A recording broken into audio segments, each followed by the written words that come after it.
Alright, so first of all, remember to raise your dialogue volume because there are moments that Sirus speaks, say some things in the chat that are quite useful for you to remember which attack he's going to use. You can run either way there, but I always prefer this side here. First phase is gonna use default attacks, but his projection is gonna sometimes use some different attacks, some different skills. He's using default attack right now. Projection is using the convergent beams. So you can basically run in circles and pay attention to the projection.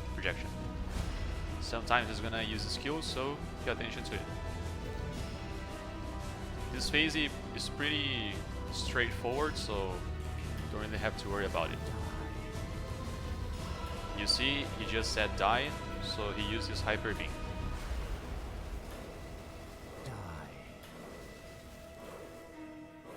After you kill him, a tornado is going to spawn there, and you just simply walk left. You can see here, if you walk away from it, the camera will zoom in again. If the camera has zoomed in, it means that the Sirus will never. Oh, basically, now it didn't work. But if you go so away, and the camera is zooming, the Sirus will never come here. But as soon as you go close to him, the camera will zoom out. And when the camera zooms out, it means that the Sirus will walk towards you.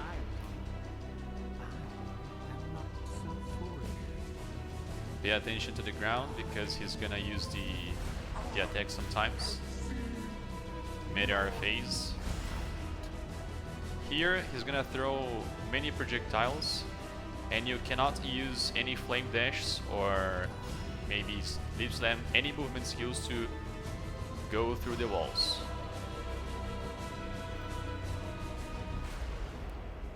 As soon as you think you're ready, you can pretty much DPS him until his HP disappears.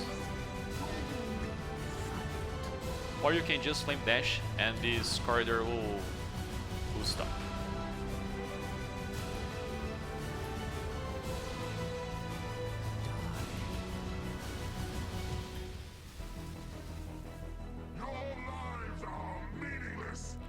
If you die in the arena, another tornado like this one will spawn.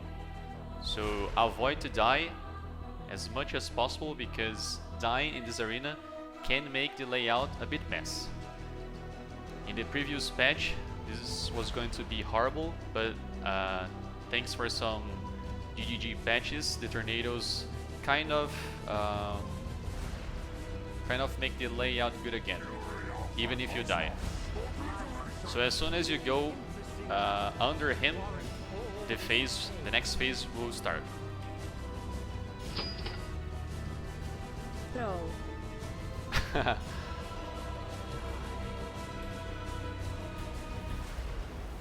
Thanks for the donation, mate.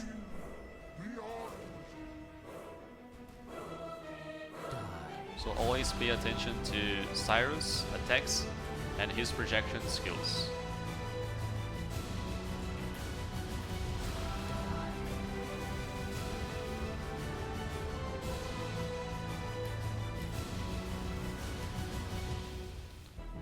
No problem here so far. So you can basically, in the first phases, you can go always to the left and wait for him to spawn. In his phase, in this phase right here, you can wait, go up here and wait. You can see that if you go further away, the camera is zooming again, but as soon as you go a little bit back again, the camera starts to zoom out. This means that Sirus is going towards you. Just walk under him, and the final phase you will start.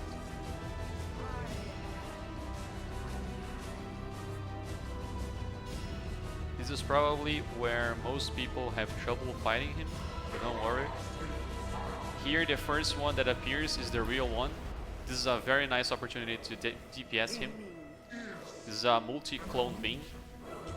Be careful. And this is the hyper beam at the final phase.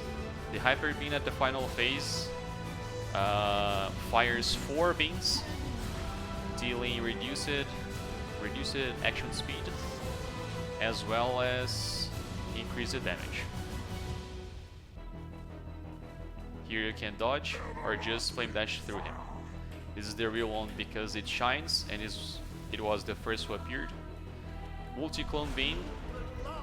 Please make sure to stay out of the circle.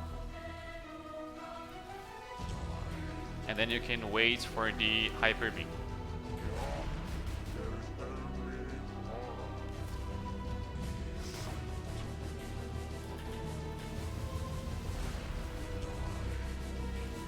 Always remember to listen for the dialogue. Stay out of the circle.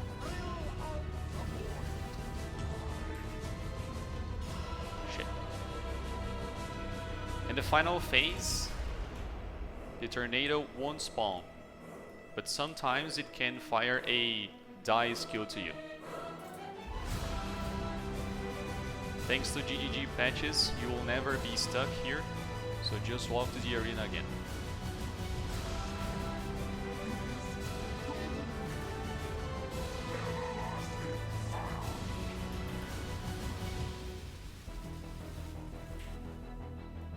Stay out of the circle.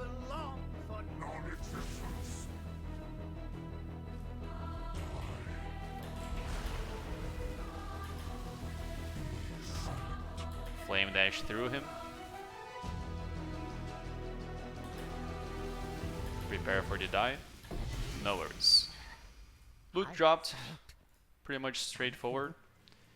Hope this helps. Hey guys, Speedoz here, and today I bring you a new video about the Sirus tutorial that you just saw right now. I'd like to give you just my final thoughts on his exclusive drops, such as those here.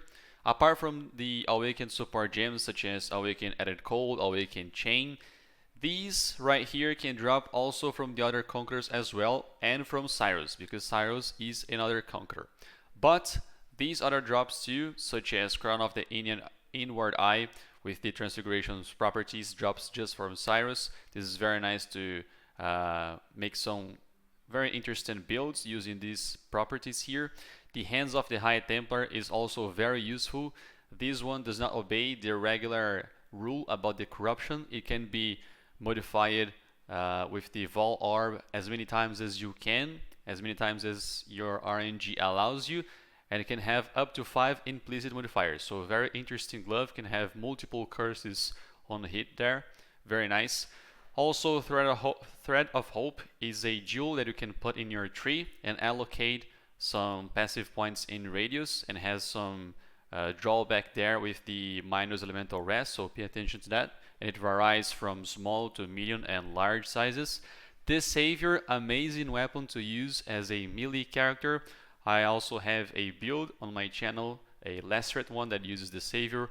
Pretty fun weapon to use. It creates a clone of your character as soon as you crit strike, so very nice. Also, plenty of Watchstones here. This one, for example, War Among the Stars, I use to farm my Headhunter in 3.10. That creates many packs of Elder and Shaper creations, which adds so many mobs to the map, and it makes the map quite profitable. So pay attention to that. Regarding Awakener RB, this is a very nice type of currency that just came out with Sirus expansion. It's a very interesting item that you can use to mix 2 influences types from 2 items of the same category. I have a video on my YouTube channel where I teach you how to use this kind of currency and craft items such as boots and body armor, so make sure to check it out if you haven't so far. And to summon Sirus, you need to collect 20 Watchstones. I also have a video, but unfortunately it's in Portuguese only. I didn't make this one for English, but you can also you can always summon Sirus every 4 Conquerors after you collected 20 Watchstones in your Atlas progression. So after 20 Watchstones, every time you summon all Conquerors, all 4 Conquerors, Sirus will appear in your hideout. So it will be available for you to kill it. So pay attention to that. Don't forget to kill Sirus. And I would like finally to give my final thoughts on the differences from the Awakener level when fighting Sirus, because there's no really difference in terms of drops between all the Awakener levels, except for the Awakener level 8. Only in the Awakener level 8 you're able to drop this Savior, which at the moment its value is about 24 exalts, so it's a very nice opportunity to be rich, to get lots of currency. When you kill Sirus, you're able to drop this Savior if it's Awakener level 8. So whenever you can, fight Sirus at Awakener level 8, because it enables you to drop the Savior, which its value is so high. So in my opinion, it's always worth it killing Sirus in Awakener level 8. Alright? And also, depending on the Awakener level, Sirus fight will get a bit harder, but the loot will make up to it. So really up to you to decide which level you will fight the Sirus, but my recommendation is to fight him at Awakener level 8. Okay, hope you guys enjoyed the video and this was useful. Thank you very much for watching, and see you next time.